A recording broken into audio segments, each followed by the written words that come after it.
অনেকে বলেন আঙ্গুর ফল টক হয়, কিন্তু এই কথাটির কোনো ভিত্তি নাই। এটা পূর্বে হয়তো ছিল, কিন্তু যে সমস্ত জাত দিয়ে এখন বাণিজ্যিকভাবে বাগান হচ্ছে বাংলাদেশে, এগুলো সবই বিদেশি জাতের। এর আশা ছিল এত ফল আসবে না প্রথম বছরে। তা আল্লাহর অশেষ রহমতে এখন আপনারা দেখতে পাচ্ছেন পার গাছে ১০, ১৫, ২০, ২৫ কোনো গাছে তারও বেশি ফল আছে। আমরা নিয়মিত কয়েকদিন ধরে টিভি চ্যানেল সহ বিভিন্ন সোশ্যাল মিডিয়ায় দেখতে পাচ্ছি যে আঙ্গুরের চাষ হচ্ছে বাংলাদেশে। তো এটা মূলত সচক্ষে দেখার জন্য আমি এই বাগানটিতে আসলাম পরিদর্শনের জন্য। তো আপনারা দেখতে পাচ্ছেন কিভাবে থোকায় থোকায় আঙ্গুর ঝুলে আছে। বাংলাদেশে যে অনেকে বলেন আঙ্গুর চাষ হবে না, আঙ্গুর টক হয়, তাদেরকে আমি আমন্ত্রণ জানাবো এই বাগানে আসবেন। আঙ্গুর বাগানটি ভিজিট করবেন। নিজ হাতে ফল পেড়ে খেলে অন্তত আপনাদের এই ধারণাটা চলে যাবে। আসলে আমাদের দেশে আঙ্গুর পুরাটাই আমদানি নির্ভর। তো বাংলাদেশে যদি আঙ্গুর চাষ হয়, আর আঙ্গুর চাষে যে পরিমাণ ফলন গাছ প্রতি ১৫ থেকে ২০ কেজির উপরে ১ বছর বয়সী আঙ্গুর গাছে আমরা দেখতে পাচ্ছি। তো এটা হয়তো বয়স বাড়ার সাথে সাথে ফলন এবং আঙ্গুরের সাইজ সব কিছুই বৃদ্ধি পাবে। তো এটা বাজারের আঙ্গুরের সাথে যদি আমরা কম্পেয়ার করি, কোনো অংশেই কম নয়। তো আমরাও ছোট পরিসরে বাগান তৈরি করেছি। তো এই বাগান ভিজিট করার একটাই উদ্দেশ্য যে পরিচর্যা সম্পর্কে জানা, যে আরও কিভাবে আমরা ভালোভাবে করতে পারি, কোনো সমস্যার সমাধান, এগুলা জানার জন্যই আমরা বাগানটি ভিজিট করছি। অনেকে বলেন আঙ্গুর ফল টক হয়, কিন্তু এই কথাটির কোনো ভিত্তি নাই। এটা পূর্বে হয়তো ছিল, কিন্তু যে সমস্ত জাত দিয়ে এখন বাণিজ্যিকভাবে বাগান হচ্ছে বাংলাদেশে, এগুলো সবই বিদেশি জাতের। এটা গত বছর এই টাইমে লাগানো এই আঙুর। ১ বছরে এই আঙুর গাছে ফলন আসে। আপনারা দেখতেছেন কিছু, কিছু গাছে কালার চলে এসেছে। মূলত আমি চাষি না, আমি ঢাকাতে পড়াশোনা করেছি। একটা প্রাইভেট ইউনিভার্সিটিতে বিবিএমবিএ করছি। তারপরে চাকরি করছি। তারপর নিজে ব্যবসা করছি। নিজে ব্যবসার পাশাপাশি কি করা যায়? হঠাৎ একদিন বাজারে পেয়ারা কিনতে গিয়ে দেখি অসময়ে অনেক দাম। তা আমি চিন্তা করলাম পেয়ারা তো আমাদের বাসাতেও হয়। আর আমাদের এলাকায় চাষ হয়। সেই হিসাবে আমি ঢাকায় থাকাকালীনই জব মানে নিজের ব্যবসা পরিচালনা করাকালীনই আমি মন স্থির করি যে আমি পেয়ারা লাগাবো। সে ৫-৭ বছর আগে আমি ১ম পেয়ারা বাগান দিয়ে আমার শুরু। পেয়ারার পরে হচ্ছে গিয়ে যৌথ চাষ, সমন্বয় চাষ, পেয়ারা মাল্টা, পেয়ারা কমলা এভাবে আমি চাষ শুরু করি। পরে ড্রাগন করি।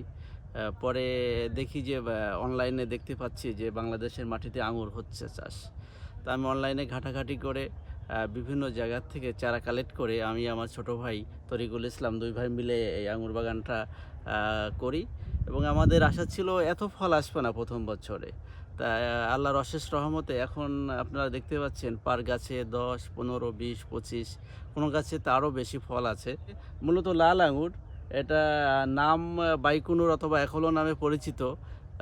বাট এটা হচ্ছে গিয়ে আমাদের বাড়ি মানে যে নামটা দেয় সরকারিভাবে সে কোনো স্বীকৃত প্রাপ্ত নাম নাই। এইজন্য মূলত আমরা মানুষকে লাল আঙুরই বলি। লাল, কালো, সবুজ এভাবেই বলি। এই আঙুর চাষ যদি সারা বাংলাদেশব্যাপী ছড়িয়ে দেওয়া যায়, আমাদের আমদানি যে নির্ভর করি আঙুরের ওপর, এই আমদানি নির্ভরতা অনেকটা কমবে এবং আমাদের বৈদেশিক মুদ্রা অনেক সেফ হবে বলে আমি আশা করি।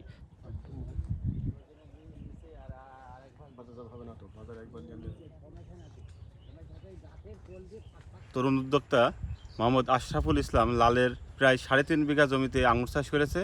এটা আমরা একটা সম্ভাবনাময় হিসেবে দেখছি। এইটার জন্য দেখছি আঙুরটা একটা বিদেশি ফল হিসেবে প্রচলন ছিল, এখন আমাদের দেশে চাষাবাদ হচ্ছে।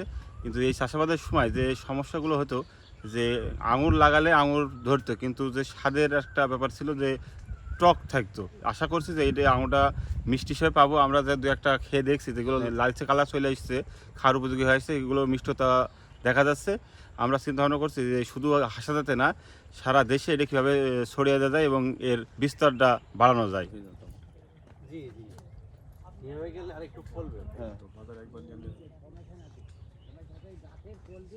আমাদের জীবননগর উপজেলায় প্রায় ৩০ থেকে ৩৫ বিঘা এবছর আঙুরের আবাদ আছে মাঠে। তো তার মধ্যে হাসাদা একজন কৃষক আছে আশরাফুল হক, আর তার একটা ৩.৫ বিঘা মতো একটি আঙুরের বাগান তিনি করেছেন। আমরা সেটি সরেজমিনে পরিদর্শন করেছি এবং কৃষকের সাথে কথা বলে এবং মাঠ ভিজিট করে আমাদের কাছে মনে হয়েছে, কৃষক বলছে এটি বাইকুনুর জাতের একটি আঙুর।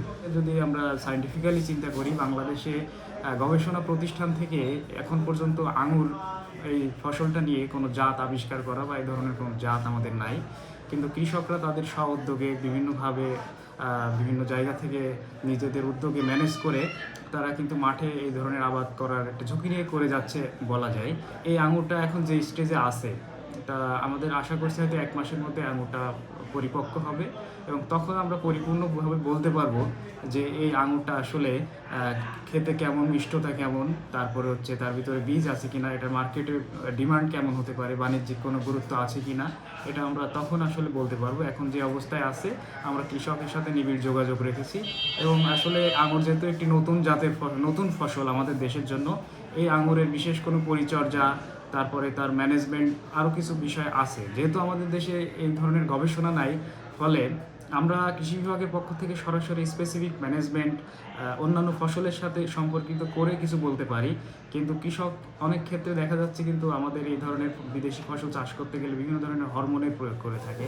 তো এই হরমোনগুলো আমাদের দেশে বাজারে যেসবগুলো অ্যাভেলেবেল হরমোন আছে সেগুলো দিয়েই সম্ভব কিনা এই আঙুরটা, অথবা এর সাথে আলাদা কোনো হরমোন লাগবে কিনা, এগুলো কৃষকের সাথে কথা বলে অনেক সময় 100% আমরা সকল তথ্য পাই না। আমরা অফিসিয়ালি চিঠি লিখেছি আমাদের যারা গবেষণা প্রতিষ্ঠান আছে তাদের কাছে, যে তারা যেন কৃষকরা যে বিচ্ছিন্নভাবে মাঠে এই ধরনের আঙুর আবাদ চালিয়ে যাচ্ছে, এই আঙুর চাষাবাদের কোনো সমস্যা আছে কিনা প্রযুক্তিগত, বা এই জাতের উন্নয়নের কোনো দরকার আছে কিনা, এটা যাচাই বাছাই করে গবেষণা পক্ষ থেকে আমাদের কাছে যদি কৃষি বিভাগের কাছে কোনো ডকুমেন্টস তৈরি করে দেয় এবং উৎপাদন প্রযুক্তি সরবরাহ করে, তখন আমরা এই আঙুরের জাতটি বা এই ফসলটি নিয়ে সামনে সম্প্রসারণের আরও উদ্যোগ নেওয়ার চেষ্টা করব।